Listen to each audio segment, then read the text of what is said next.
আবারও উচ্ছেগড়ের রাহুতা থেকে মৃতদেহ উদ্ধারকে ঘিরে এলাকায় চাঞ্চল্য। এ যেন ফিল্মি কায়দায় মৃত্যুর বদলায় মৃত্যু। পুনরায় মৃতদেহ উদ্ধার বাসুদেবপুর থানার অন্তর্গত উচ্ছেগড় রাহুতা এলাকায় ড্রেনের মধ্যে থেকে মৃতদেহ উদ্ধার। বেশ কিছুদিন আগে একই জায়গা থেকে ড্রেনের মধ্যে থেকে একটি মৃতদেহ উদ্ধার করা হয়। আজ তার ঠিক অপর প্রান্তেই আবারও একটি মৃতদেহ উদ্ধার করা হয়। জানা গেছে মৃতদেহটি শেখ সাব্বির ওরফে সাহেবের মৃতদেহ। এই সাহেব গত শনিবার হীরা কুরেশি খুনের ঘটনায় মূল অভিযুক্ত। ঘটনার জেরে চাঞ্চল্য ছড়িয়েছে গোটা এলাকায়। একটা মৃতদেহ পাওয়া গেছে, আমরা এটা তুলে মৃতদেহটি পোস্টমর্টমের এখন এই মুহূর্তে হসপিটালে পাঠালাম। তারপরে মৃতদেহ ময়নাতদন্ত আমরা করে বুঝবো যে কি কারণে এখানে পাওয়া গেল, সেগুলো সমস্ত কিছু তদন্ত করে দেখব। ঘটনার পর থেকে শুরু হয়েছে রাজনৈতিক তরজা। ব্যারাকপুরের প্রাক্তন সাংসদ তথা বিজেপি নেতা অর্জুন সিং এর দাবি, দুটি খুনের পেছনেই জড়িত তৃণমূল ঘনিষ্ঠ শওকত আলী। সে ভাটপাড়া থানার আইসির বিজনেস পার্টনার। সে কারণেই শওকতকে বাঁচাতে চেষ্টা করছে পুলিশ। ভাটপাড়া থানার আইসির সাথে জন্মদিনের কেক কাটার একটি ছবি দেখিয়ে শওকত আলীকে চিহ্নিত করলেন অর্জুন সিং। তৃণমূল নেতা এই দেখুন এখানে বসে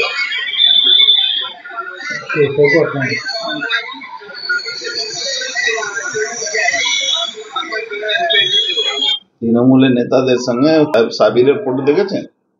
এটা হলো সাবিরের ছবি, ঠিক আছে? এই হলো শওকত, থানার ওসি কেক কাটছে জন্মদিনে। থানার সামনে দেখবেন সবসময় বসে থাকে। পুরো মুসলিম এলাকা ইলিগাল কনস্ট্রাকশনের মালিক। হ্যাঁ, নয়া বাজার, মানিকপীর, এই পুরোটাই করছে এই ছেলেটা। পাশে এমএলএ ভাই আছে। দেখুন, হীরা কুরেশি হোক বা সাবির হোক, ওই মরছে তৃণমূল, মারছে তৃণমূল, মরছে মুসলমান, মারছে মুসলমান, আর মজা দেখছে মমতা ব্যানার্জি আর পার্থ। ব্যারাকপুর গুন্ডা মুক্ত করছে, তার জন্য এই গুন্ডাদের সাফাই করার অভিযান শুরু হয়েছে। এখানে সব থেকে বড় কালপিট, যেটা আমি আগেও বলেছিলাম, শওকত, যে হলো ভাটপাড়া থানার আইসির বিজনেস পার্টনার। আপনি দেখবেন জন্মদিনে কেক কাটছে। আপনাকে আমি একটা ছবি দিচ্ছি। মিউনিসিপ্যালিটি কন্ট্রাক্টর প্লাস ওই যেরকম ববি হাকিম কলকাতাতে ইলিগাল কনস্ট্রাকশন করায়, মুসলিম এলাকাতে ম্যাক্সিমাম ইলিগাল কনস্ট্রাকশন।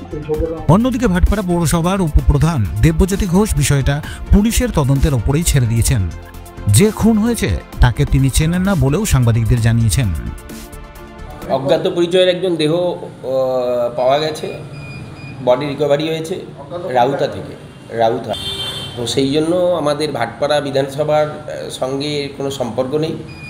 এখন বডিটা ব্যক্তি কোথায় থাকে সেটা এখনও ক্লিয়ার হয়নি। না, মানে প্রাথমিকভাবে তো মানে কোনো সন্দেহের বশে কোনো নাম করা ঠিক না, কারণ যে দেহটা পাওয়া গেছে পুরো বিকৃত একটা দেহ পাওয়া গেছে। হ্যাঁ, পচাগলা দেহ পাওয়া গেছে। না, এর সঙ্গে এখন পর্যন্ত রাজনীতির কোনো সম্পর্ক নেই। ব্যারাকপুর থেকে তপন রায়ের সঙ্গে রাজু রায় চৌধুরী, ব্যারাকপুর টাইমস।